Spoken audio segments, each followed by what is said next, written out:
আসসালামু আলাইকুম বন্ধুরা, আজকে আমি শীত লাউ নিয়ে এসেছি। শীত লাউ কাটবো। এই শীত লাউ রান্না করব, রান্না করব বলে আপনাদের জন্য এটাকে কেটে কেটে আসলে দেখাবো যে শীত লাউটা কীভাবে কাটতে হয়। আসলে অনেকেই শীত লাউ কাটতে জানে না, আপনি জানেন কি না বলবেন। আর আপনি কিভাবে কাটেন, আমার মতো চাকু দিয়ে না বটি দিয়ে। দেখেন আমি কত সুন্দর করে কাটি, যে শীত লাউটা একেবারে মানে কত স্টাইল করে কেটেছি, যে স্টাইলের ঠেলাই ওটা কিন্তু বেঁকা হয়ে গেছে। দেখেন বেঁকা হয়ে কিন্তু আরেক দিকে চলে গেছে। তো এইভাবে আমার মতো এরকম পণ্ডিত কে কে আছেন জানাবেন, যারা কাটতে যেয়ে মানে কামের চেয়ে আকাম করেন বেশি। আমি মাঝে মাঝে কামের চেয়ে আকামই বেশি করি, কারণ হচ্ছে কাজ টাজ তো ঠিকভাবে করি না। তো ঠিকভাবে না করার কারণে এখন এটাকে কেটে আলাদা করে ফেলবো, কারণ আমি বললাম না কামের চেয়ে আকামটা বেশি করতে পারি। যাই হোক, কাজের ভিডিও ছাড়া আমার কোনো ভিডিও করার উপায় নেই, তাই আমি সবসময় যে সবজি কাটি, রান্না করি, খাওয়া দাওয়া করি, তারপরে আবার গল্প করি আপনাদের সাথে, হ্যান ত্যান অনেক কিছুই করি। দেখেন এটা যদি এরকম তামসা করে তাহলে কেমন করে কাটা যাবে। আমি চাচ্ছি যে সুন্দর করে কাটা হোক। তো এইখানে এই যে দেখেন সুন্দর করে কাটা হয়েছে, সাথে সাথে আমার এই যে যেখানে আমি মোবাইলটা দাঁড়া করে রেখেছি সেও সেজদা দেওয়া শুরু করেছে। এই হচ্ছে আমার লাউয়ের আসল কাহিনী।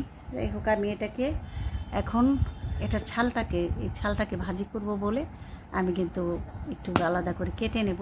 যদিও ছালটা খুব সুন্দর লাগছে না, দেখি কীভাবে কেটে আমি ছালটাকে ভাজি করব। তো আমি এভাবে সাইজ করে নিয়েছি। এখন একটু মোটা করে কিন্তু লাউয়ের ছালগুলো কাটতে হবে। কাটলে হবে কি, আপনার ভাজিটাতে লাউ থাকবে, ওটা টেস্ট হবে। তো লাউটা যত ইজিতে কাটতে পেরেছি, ছালটা কিন্তু তো ইজিতে কাটা যাচ্ছে না, কারণ বেশি পণ্ডিত হলে যা হয়। দেখি আমার একটা চপার আছে, পিলার আছে, পিলার দিয়ে কাটার চেষ্টা করি। তো এইভাবে যখন দেখা যায় যে আমি আপনাদের আড়ালে কাটি, তখন কিন্তু আমি সুন্দর করে কাটতে পারি। আর আপনাদেরকে দেখাতে গেলেই আমার হাতের কাজগুলো এলোমেলো হয়ে যাচ্ছে। তো আমি একটু বেশি বেশি করে কাটছি, আসলে লাউ সহ ভাজি করব, যে কারণে একটু বেশি বেশি করে কাটছি।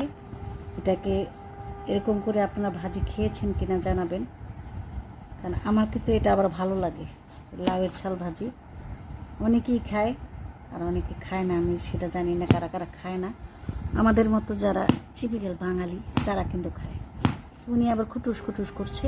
যাই হোক, এইভাবে আমার সব ছালগুলো তুলে নিতে হবে ওদের গা থেকে। ছালগুলো যদি না তুলি তাহলে কিন্তু ভাজি করতে পারবো না।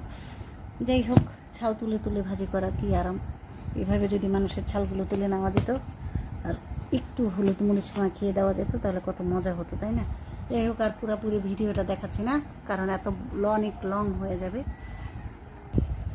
তো বন্ধুরা, আমার এই সব ছাল তুলে নেওয়া হয়েছে, ওদের গা থেকে এই ছালগুলো তুলে নিয়েছি। এখন এগুলোকে কুচি কুচি করবো।